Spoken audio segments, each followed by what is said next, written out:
What's up, you guys? It's your boy TheGoulGuy, back at you guys yet again with another video. Today we are going to be looking at the Great League, and I have built an amazing team. This team has been helping me grow in the Great League, my rank go up in the Great League anyway. It's an amazing team. Also, one of the first times actually showcasing Guzzlord in the Great League. I got it around the time where, you know, GoFest, they were doing the Ultra Beast challenges, and I was able to actually acquire a Guzzlord that was able to actually be played in the Great League, which is amazing. But without further ado, we have a team today of Venusaur, Guzzlord, and as well Feraligatr, Shadow Feraligatr in the back. But yes, this team is freaking amazing. Guzzlord is just so freaking bulky. It's like it does what it needs to do in this Great League. Also, Venusaur, really good coverage, especially against any water type and any fairy type, which is very weak against the Guzzlord, so definitely good to have Venusaur in the front there. Feraligatr, of course, very strong Pokemon in this league, gets to the Hydro Cannon super fast, and as well Ice Beam, really good coverage for the Dragon typing. If there's any Dragon typing that, you know, comes across, or even flying types, it's really good for that as well. But yes, very good team, very good coverage here. Before we get into it, you know what we do. We're gonna show you guys. You know what we're gonna do. I'm gonna show you guys the actual IVs of everything here. Before we get into it, so our Venusaur, Great League Venusaur here, IVs are not good at all for PvP, not gonna lie to you, but it still has the Vine Whip, Frenzy Plant, as well as Sludge Bomb. It did what it needed to do in this league, I'm not gonna lie, did what it needed to do. But yes, Vine Whip, Frenzy Plant, Sludge Bomb, not the best PvP IVs, but we made it do what it needs to do. Guzzlord. With Guzzlord, unfortunately, you know, I don't really have any other opportunities other than trading it, which I don't really trade all that much to actually get the best PvP IVs, but these are the IVs that I have. Pretty decent IVs, of course not the best Great League IVs, right? But you got Dragon Tail, Dragon Claw, as well as Crunch on the Guzzlord. Still a freaking bulky Pokemon, which is amazing. And then of course we have our Shadow Feraligatr, which is pretty much one of the best PvP IVs I have out of the trio here. Low attack, very high HP, and decently high defenses there. You got Shadow Claw, Ice Beam, and as well as Hydro Cannon. Alright, but yes, let's get into the battles here. Let me show you guys what this team is all about. Alright, starting off here, looks like we got Javoff, if I can even pronounce that. Javoff going in with the first match here. We have Venusaur versus Lantern. Of course, Venusaur is going to have an advantage here using Power Whip, and looks like they quit right off bat because we got the advantage. Unfortunate. There was a lot of Lanterns that I've seen in this Great League right now, in the open Great League right now, which is pretty insane. That is main reason why I came out with Venusaur. Venusaur has very good coverage against the electric and water type, so very good that we had a good advantage there. But yes, he quit it out there, did not want that Venusaur smoke at all. Going into the next match in another Lantern. As I said, a whole bunch of Lanterns that we've seen in this match, but they end up switching into their Talonflame, so we end up switching into the Feraligatr. We get to the Hydro Cannon way before the Talonflame's able to either use Fly, Brave Bird, or even Flame Charge. So we're gonna go with the Hydro Cannon. They end up shielding here, which is fine with me. We're gonna be shielding up our Feraligatr here. Most of the shields for this team, you definitely want to use it for the Feraligatr, of course, because the Feraligatr is going to be the most fragile out of the three. Of course, unless, you know, the Venusaur is going against like somebody like a fire type or anything like that. But anyway, Feraligatr is going in with another Hydro Cannon. Let's see if he can land this one, and he does not. Looks like we got the last shield onto the Talonflame, but we are going to be using our last shield here as well. Going to be taking, looks like they used a Fly, which is a-okay with me. Let's see if we can get to this next Hydro Cannon before he ends up switching. That is good. Okay, so we did get to our Hydro Cannon, nice, and we are going to be landing this one because we do not have any more shields left. That is cool. Alright, Talonflame's gone, and now they're switching over to their Cresselia. We're going to try to get to the Hydro Cannon before the Cresselia gets to a Grass Knot. Grass Knot definitely would be taking out the Feraligatr. That would be very unfortunate, but we are able to get to the Hydro Cannon, knocking off some damage onto that Cresselia, literally getting it to half, which is insane. The combination of Shadow Claw and the Hydro Cannon is dangerous for the Cresselia, but we will be going out with the Grass Knot, which is fine.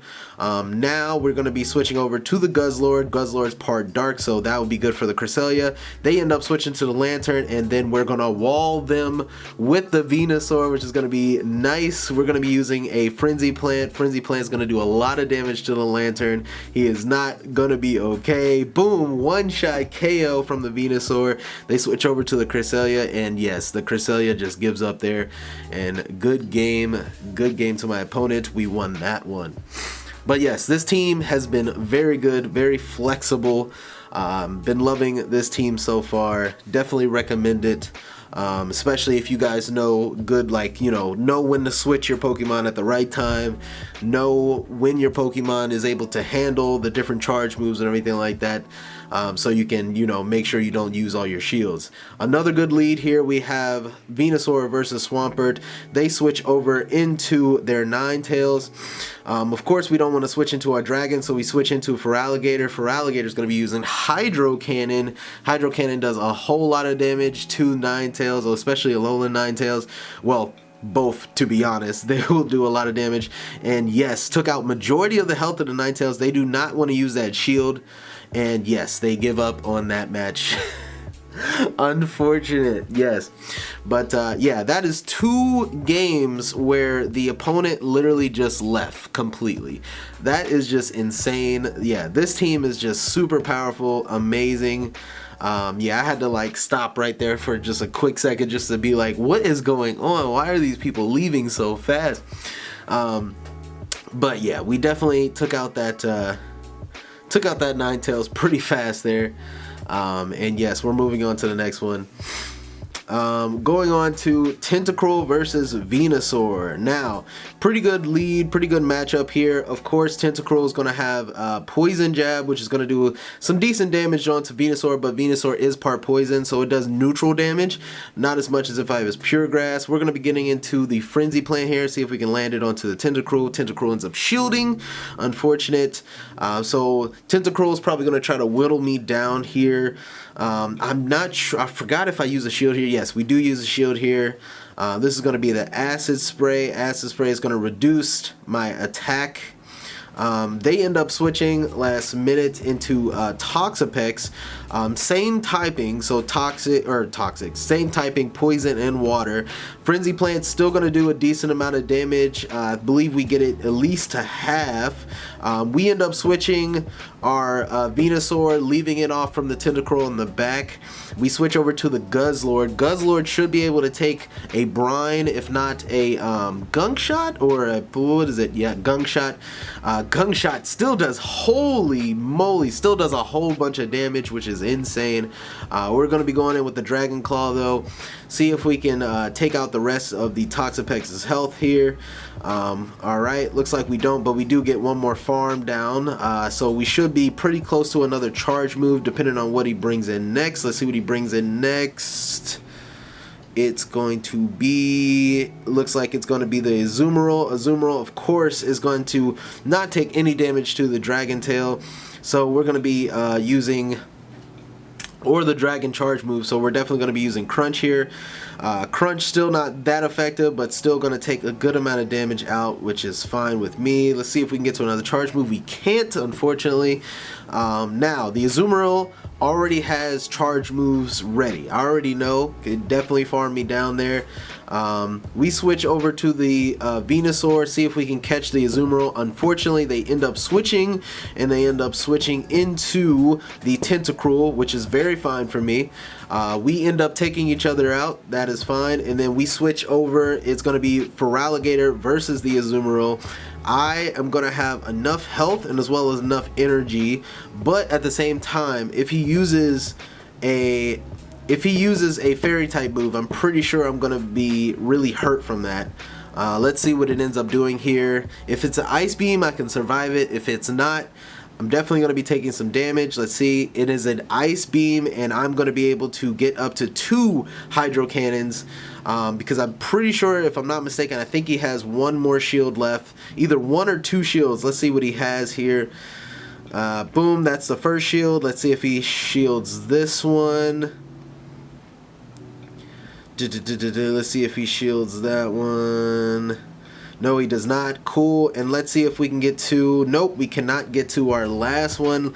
Let's see what he ends up doing here. If it's an ice beam, as I said, I can survive it. If it is not, I won't. And yes, it was an ice beam, so I will be able to farm the rest of the way down. And Feraligatr wins that match. Azumarill is such a bulky Pokemon, which is insane, but Feraligatr has so much damage, it was able to win that match. Alright, we're going into the last match, if I'm not mistaken here. We're going into the last match. Let's see what we get from this one.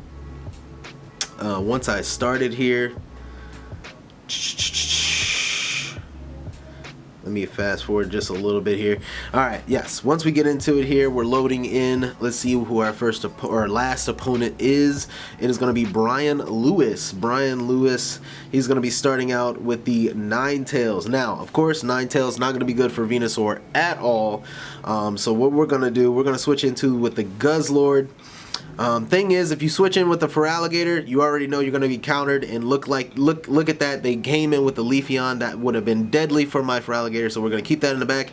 Guzzlord is going to be able to do a lot of damage to this Leafeon, especially not being able to be super effective against Leaf Blade, which is really good. So yes, we took out the Guzzlord, we took out the Leafeon really quick there, and then they switch over to the Raichu. Now, Raichu, thing is to be worried about Raichu. Raichu has fighting charge moves. I believe it's called low. I believe it has low kick, if I'm not mistaken. So we're gonna definitely be shielding that. Since he already used a shield, it's going to be fine that we use a shield. But yes, definitely low kick would have done a lot of damage. Look at that quick move. Look at the Dragon Tail doing so much damage to the Raichu, which is insane. Let's see if we can finish it off with his crunch. It looks like it uses his last shield there, which is very fine for me. I'm probably just going to let this go, actually, and just finish it off with another Pokemon. See what we do here. Yep. Getting hit with that, and then I switch over to the Feraligatr. I don't know why I did it this way. I could have finished it off with the Venusaur and then going into my Feraligatr, but for whatever reason, I decided to go into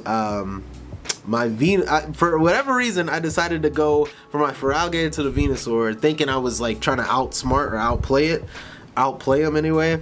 But for whatever reason, I think I just I messed up. I should have went in with the Feraligatr, or I should have went in with the Venusaur and then switched to Feraligatr for the Ninetales. But still, it still worked out for me, because apparently the opponent just quit mid-fight, which is crazy. So we're just gonna take this one as well. So we had 2 people that just quit, and then we had this last one that also pretty much quit, but instead of actually leaving the game, they just stayed in the game, and we ended up winning that game. Venusaur versus Ninetales. You never see it, right? But there it is.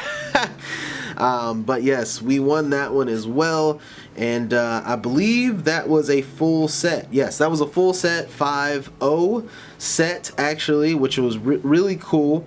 But yes, definitely recommend this team. This team is really strong, really bulky. If you know what you're doing, know when and when not to use your shields, know when or when not your Pokemon can actually take certain charge moves, and yeah, just learning the opponent's moves and everything like that, definitely beneficial for you. But really good team to climb in the Great League. But yes, let me know what you guys think of the video, what you guys think of the team and everything like that. But yes, I will catch you guys in the next one. Definitely leave a like and subscribe to the channel if you want more videos like this, and I'll catch you guys in the next one. Alright, peace out.